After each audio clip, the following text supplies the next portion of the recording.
The porch light flickered when I stepped out of the car. It was past midnight. The air bit through my coat, 15 degrees, maybe less. I saw her then, my sister, curled up in the dog kennel, bare feet, shaking hands, her lips the color of the snow that covered her. When I opened the latch, she didn't wake. She whimpered, like the dog that wasn't there anymore. I wrapped my jacket around her, lifted her. She weighed nothing. Her skin burned cold against my neck. The house behind us glowed with warmth. Fireplace, curtains drawn. Inside, her husband stood in the doorway, shirtless, a drink in hand. He didn't move when I carried her past him. "She miscarried," he said, voice flat. "She's useless now." I stopped, looked at him once, then kept walking. He laughed under his breath. It was 15 degrees, and she was almost dead. I put her in the car, started the engine, called the hospital. And as the heater hummed, I made one more call. Not to the police, to someone else. Someone who owed me.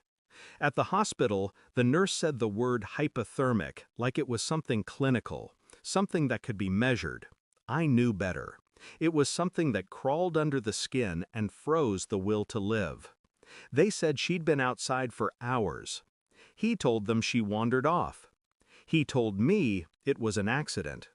But when I went back the next day to collect her things, there were no blankets on her side of the bed, no warmth, no trace of her life inside that house, only empty drawers and a closet filled with his suits. On the kitchen counter, I saw a broken photo frame, their wedding picture, cracked across her face, and a dog bowl filled with ice water. The dog itself was gone. He said, "She was unstable. You know how she gets." He said it with a smirk that told me he didn't believe a word of it. People like him never do. They lie with the ease of breathing, and they believe cruelty is a form of control. I didn't argue. I just watched. Every word, every motion, every careless flicker in his eyes. And quietly, I began to plan. The next week was quiet. He thought I'd gone home. He didn't know about the camera I left hidden in the living room clock, or the microphone under the couch. He didn't know I'd spent the last 6 years working cyber forensics for a private security firm.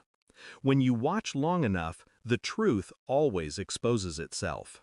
The recordings came slowly, hours of silence, of him talking to himself, drinking, smirking. And then, one night, his voice changed. "Shoulda left her in the cold.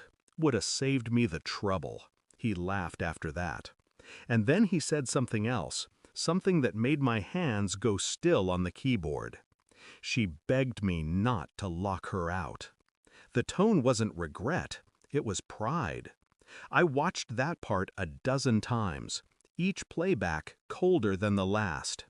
When I finally sent the file to my contact, the reply came fast. 2 words.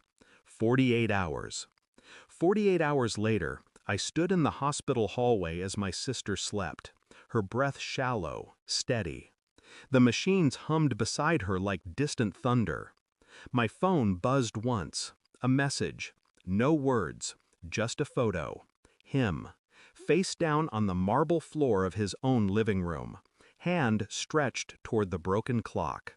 The caption read, "Done." I stared at the screen for a long time. No satisfaction, no rush, just silence. The kind that fills you after everything breaks. When the doctor came in, I asked how she was doing. "She's lucky," he said. "Another hour and she wouldn't have made it." Lucky. I almost smiled. They ruled it an accident. Carbon monoxide leak from the furnace. That's what the report said. I visited the house the next day. The police tape fluttered against the wind. Inside, the air was still. The photo frame was gone. The clock was gone too. I stood where he'd fallen, stared at the spot on the floor where his blood had soaked through the rug. No one would ever connect the dots. No one ever does when revenge wears the mask of coincidence. Before leaving, I turned the thermostat to heat. For her, not for him. My sister doesn't remember much now. The doctors say it's trauma-induced amnesia. Maybe that's mercy. She thinks he left her. She doesn't know the rest. I don't tell her. I never will. Some truths don't heal. They only reopen the wound. At night, when I check on her, I see the faint scar on her wrist where the frost had bitten too deep. Sometimes she asks why I came that night. I just say, "You called." She didn't. But maybe, in some way, she did. As I drive home through the frozen air, I roll down the window, let the cold bite through me. It feels cleaner than warmth, more honest. Because in the end, justice isn't fire, it's frost, and it leaves no trace. Thanks for watching. Don't forget to like, share, and comment. Subscribe now to Cheating Stories Insight World for more amazing stories.